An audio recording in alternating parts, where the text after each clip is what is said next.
Hello. आज एक बार फिर एक बहुत छोटा सा टॉपिक और काफ़ी कंफ्यूजिंग है। उसका जो प्रोनाउंसिएशन है वो काफ़ी कंफ्यूज करता है। कोई लोग कुछ बोलते हैं THE, इसको अलग अलग लोग अलग अलग प्रोनाउंसिएशन करते हैं, इसका अलग अलग साउंड बोलते हैं। इसका जो प्रोनाउंसिएशन है, साउंड है, कुछ लोग इसको दे बोलते हैं, कुछ लोग इसको दी बोलते हैं, कुछ लोग इसको दी स्ट्रेस्ड लंबा दी बोलते हैं, और कुछ बोलते हैं दा। अब आज ये कंफ्यूजन आपका दूर करेंगे कि एक्चुअल में इसका फिर साउंड होता क्या है, क्या चारों ही सही है या कुछ गलत है या कुछ सही है, और सही है तो कौन सा साउंड कहाँ सही है और कहाँ गलत है और कहाँ उपयुक्त है, किस तरह से बोला जाएगा, इसको देखेंगे। ये जो मैंने चीज लिखी है ये फोनेटिक सिंबल है। फोनेटिक्स में इसका जो सिंबल है, आप डिक्शनरी कभी देखोगे साउंड देखने के लिए, तब आपको पता चलेगा ये फोनेटिक्स क्या होती है। चलिए शुरू करते हैं कि इसको द कब बोलते हैं। तो सबसे पहले एक चीज मैं यहां क्लियर कर देना चाहता हूं, इसको द भी बोलते हैं, दी भी बोलते हैं और दी भी बोलते हैं, स्ट्रेस्ड एम्फेसाइज जोर लगा के, और दा इसको कभी नहीं बोलते, because there is no R sound finally in English language.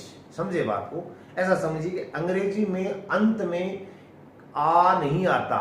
जैसे अपन बोलते हैं ना India, no that's wrong. India finally आ नहीं होता।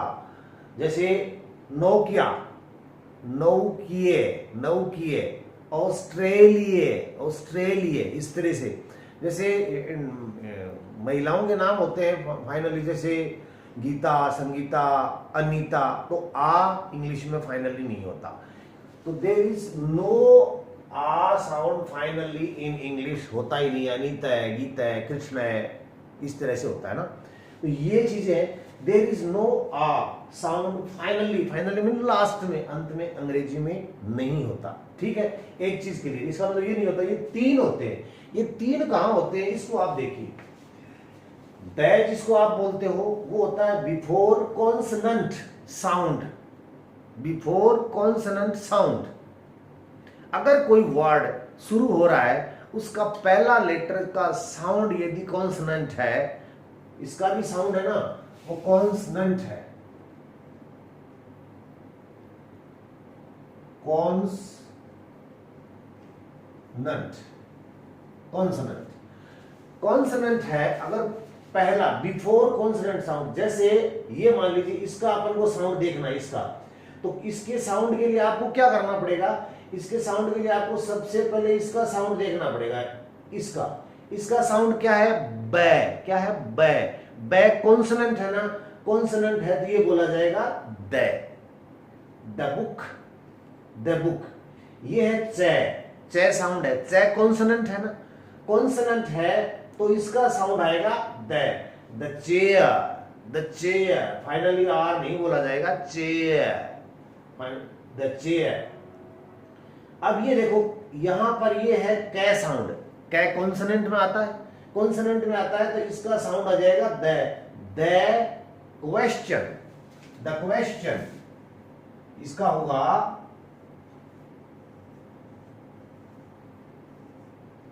इसको QUESTN, कोई क्वेश्चन बोलता है, कोई क्वेश्चन बोलता है, कोई कुछ बोलता है, ये भी गलत है।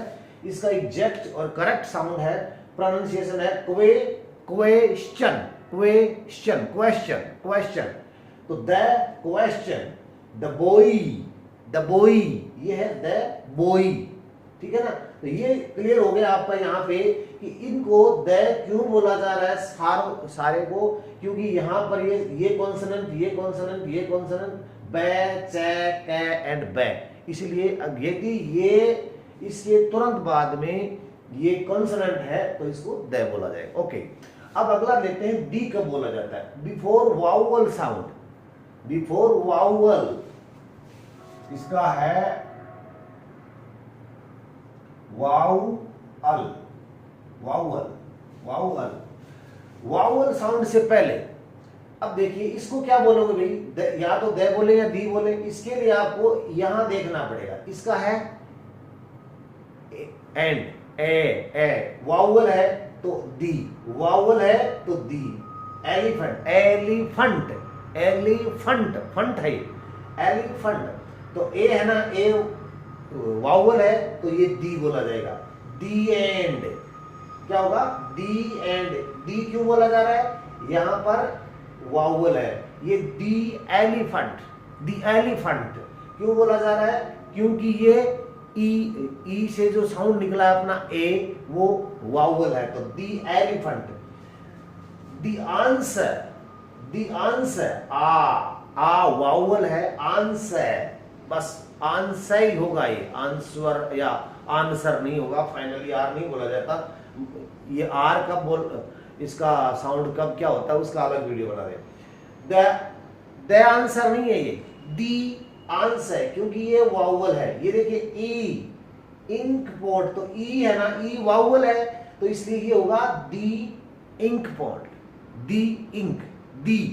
तो ये सारे के सारे दी बोले जाएंगे, ये सारे के सारे दे बोले जाएंगे। इसका वजह इनके आगे वावल है, इनके आगे कॉन्सोनेंट है। ओके, अब ये क्या लफड़ा है, दी फिर एक जो है, ये इस दी में इस दी में अंतर है। ये दी कब बोला जाता है, या तो किसी एडजेक्टिव की सुपरलेटिव डिग्री आई है, सुपरलेटिव डिग्री जैसे लॉन्ग, लॉन्गर, लॉन्गेस्ट।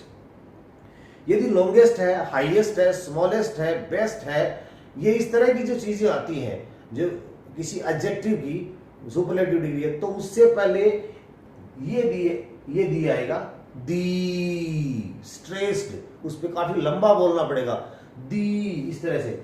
और before any emphasised word, emphasised यानी जिस पर आप काफी जोर दे के बोलना हो, this is the last, the last, the last, तो ये होगा ना द बेस्ट, द लास्ट।